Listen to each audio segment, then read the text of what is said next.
इसीलिए अष्टावक्र में, गीता में अष्टावक्र जी ने कहा, मुक्तिम इच्छसि चेत् तात, मुक्तिम इच्छसि चेत् तात विषयान विषवत्य, विषयान विषवत्य, विषयान विषयानाम, विषय ही विषय। क्या आपकी बुद्धि जो व्याकुल है वो विषय रूपी विष पी करके है। अगर जीवन में आपने विषय रूपी विष न पिया होता, आज तनाव, टेंशन, माइग्रेन न होता। आपको तो 4 रोटी 3 कपड़े चाहिए, आसानी से मिल जाएगी। और जो लाखों करोड़ों की इच्छा कर रहे हो, किसके लिए? अपने लिए कि परिवार के लिए? हाँ? परिवार कहाँ से आया है? संस पर भोग, भोगों से परिवार आया है, और परिवार से समस्या आई है। इसलिए भगवान कहते हैं शक्नोति या शोक प्राप्त शरीर विमोक्षणा, वही श्लोक है। 21वां उपदेश में क्या है? शक्नोति या शोकम प्राप्त शरीर विमोक्षणा, काम क्रोधोद्भवम वेगम संयुक्ता सा सुखी नरः, संयुक्ता सा, युक्ता माने वही योगी, तो पीरों का पीर, संतों का महासंत, जिसने मृत्यु से पहले पहले काम क्रोध लोभ के वेग को रोक लो। शक्नोति या शोधुम प्राक शरीर काम क्रोधोद्भवम, वेग को रोकना। दूध में भी वेग आता है, उफान आता है, वही वेग कहलाता है। नीचे आग जल रही है, दूध में वेग आया तो पानी छीटा डालता है। अगर आपकी बुद्धि निर्मल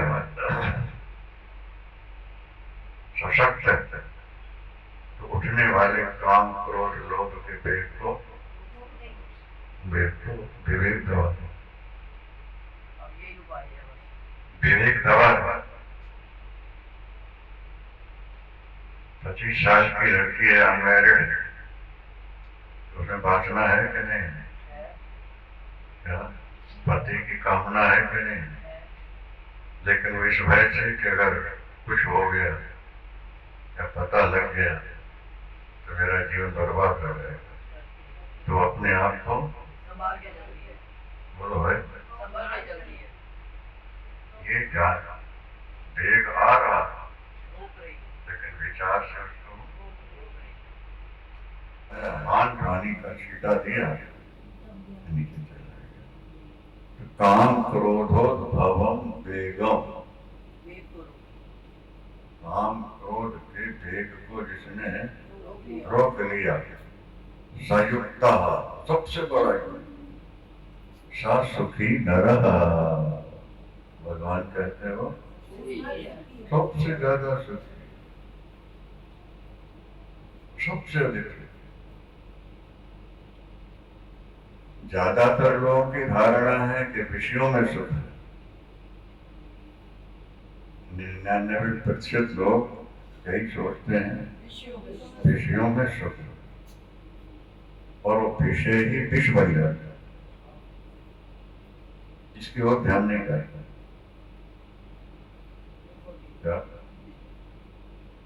एक संत कह रहे थे, बड़ा अच्छा लगा, विष में 2 अक्षर और विषय में 3, इसका मतलब कि विष से जोड़ा विषय खतरनाक।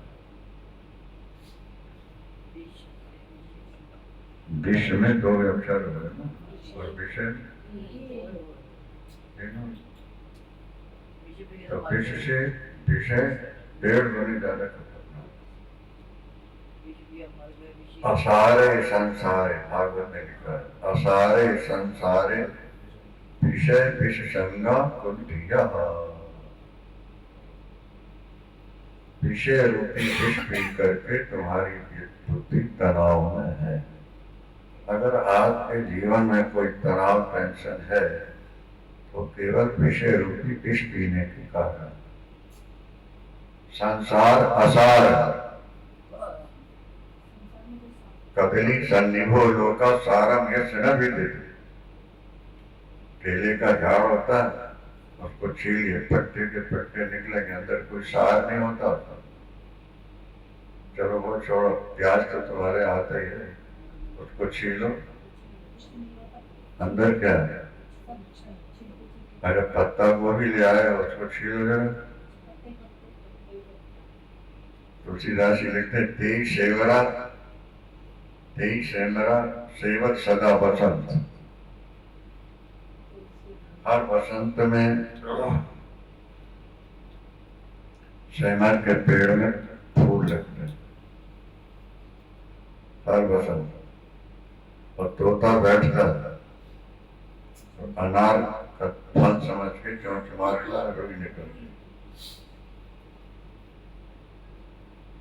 अनार समझ के चोंच मारता है,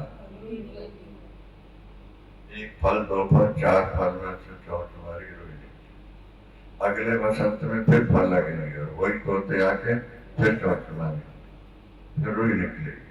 ये मोह की महिमा है कि एक बार, दो बार, तीन बार देख लिया, पर तोता बार बार बसंत में चोंच मार के पेट भरना चाहता है। इसी तरह से जीव देख रहे हैं कि जो भोगों में फंसे हैं वो अशांत हैं, तनावग्रस्त हैं, फिर भी हम विषयों का सेवन करते जा रहे हैं। ये मूर्ता है। असारे संसारे विषय विष संगा पुरधिया। संसार असार, सार नहीं है। सुख दिखता है, पूर्ण सुख नहीं। आज तक किसी को पूर्ण सुख संसार से मिले ही नहीं। इसके अंदर सार नहीं है, लेकिन ऊपर से इतना चिकना चुपड़ा है ये संसार कि मन लोभा जाता है। सीता जी ने जिस मृग को देखा था वो सोने का नहीं था, वो तो राक्षस था, लेकिन ऊपर से सोने की तरह चमक रहा था। और संसार भी मारिच की तरह है, जब इसकी ऊपर की जो चमक है, चाकचिक है, वो सोने की तरह है, अंदर वो राक्षस है। ये संसार दुख देने वाला। हम किसी का सौंदर्य देख के मोहित हो जाते हैं, किसी की वाणी देख के मोहित हो जाते हैं, किसी के गीत संगीत सुन के मोहित हो जाते हैं। और वही विषय है, असारे संसारे विषय विष, विषय रूपी तो पी करके तनाव, परेशान।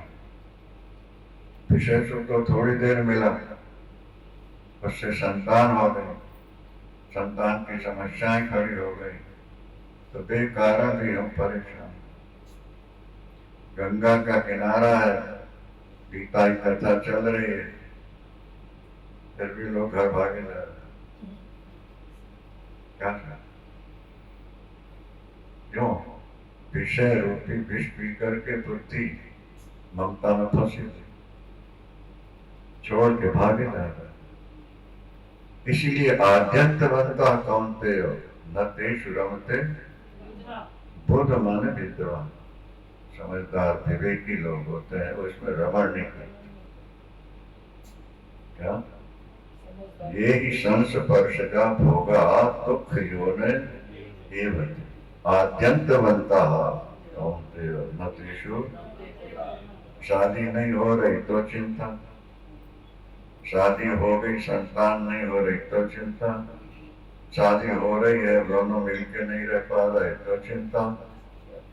माने चिंता चिंता करते करते चिता में आ जाने का दिन आ गया।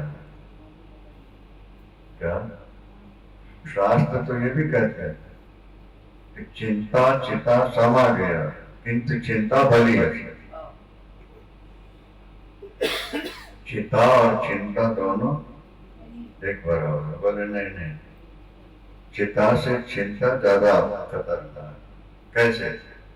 बोले चिता दहति निर्देश निर्जीव, चिता तो निर्जीव को जलाती है और सजीवों जलते हैं, और चिंता जो है जिंदा को जलाती है। और चिता की आग तो थोड़ी देर में भस्म कर देती है, लेकिन चिंता की आग सारी जिंदगी जलाती रहती है। बिना व्यक्ति सुख से जी पाता है और न मर पाता। चिंता चिता समा गया किंतु चिंता भली है। चिता दहति निर्जीव, सजीवों दहते नहीं, जीवित को जला है। खा रहे हैं तो वही चिंता है, लेटे हैं नींद नहीं आ रही है वही चिंता है, बैठे हैं तो वही चिंता है। दुख योन एवते, बड़े सुंदर शब्द है, भगवान के शब्द है ना। ये ही संस्पर्शजा भोगा दुख योन, वही दुखों की उत्पत्ति के केंद्र, वहीं से दुख शुरू होता है। हम कभी भगवान को दोष देते हैं, कभी समाज को दोष देते हैं, कभी भाई को दोष देते हैं, कभी बाप को दोष देते हैं। ये दोष नहीं है, सब निर्दोष है। कि हमने जो जहर पिया है उसी का ही परिणाम। इसलिए या तो भगवान कह रहे हैं कि तुम स्वरूप से ही विषयों का त्याग, कदाचित समर्थ नहीं हो, प्रारब्ध के साथ काम करना ही पड़ रहा है, विषय सेवन करना ही पड़ रहा है, तो बोले राग द्वेष वियुक्त तो, राग द्वेष से वेदांती सन्यासी जो होते हैं, आज खीर मिल गई, बोले प्रारब्ध में आज खीर मिल गई। दूसरे दिन छाछ में पके चावल मिले महेरो, बोले आज के प्रारब्ध में जन्नत का गद्दा मिल गया, बोले आज के प्रारब्ध में चटाई पर दूसरे सोना पड़ा, बोले आज के प्रारब्ध में। वो सर्वथा प्रारब्ध के ही आधीन हो जाता, शरीर को प्रारब्ध पर छोड़ दो। जो हो रहा कोई मिल गया, बोले प्रारब्ध था, तो चला गया, प्रारब्ध खत्म, चल गया। संबंधी मर जाता है, संबंध जिंदा रहता है। संबंधी दुख नहीं देता, संबंध दुख देता रहता है। मरने वाला तो मर गया, चला गया, कहाँ गया, क्या गया, और संबंध पर वो मेरे थे और चले गए, वो मेरी थी और चले गए। ये संबंध बना रहता है। जब उनकी याद आती है तभी हृदय में पीड़ा होती है, दिमाग में तनाव होता है। संबंधी के साथ संबंध भी मर जाता है, फिर कोई दुख नहीं होगा। इसलिए भगवान यहाँ कहते हैं कि राग द्वेष वियुक्त, इंद्रियों से विषयों का सेवन नहीं करना, करना ही पड़े तो न राग हो न द्वेष। आत्मवश्य विधेय आता, उसने अपने मन को, अपनी इंद्रियों को कंट्रोल में कर रखा है। प्रसादम अरिहर्षति, वो सदा प्रसन्न रहता है।